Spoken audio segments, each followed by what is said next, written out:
झुकेको खुट्टामा फाटेको जुत्ता,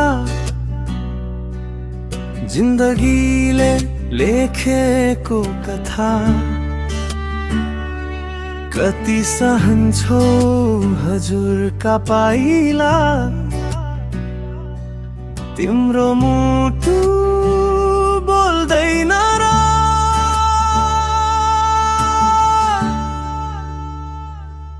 बाबा तिम्रा नि सपना होलान्,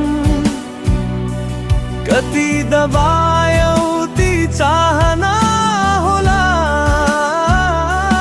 मेरा लागि बिर्स्यौ है बाबा, तर तिम्रो मनले चुप बस्ला र।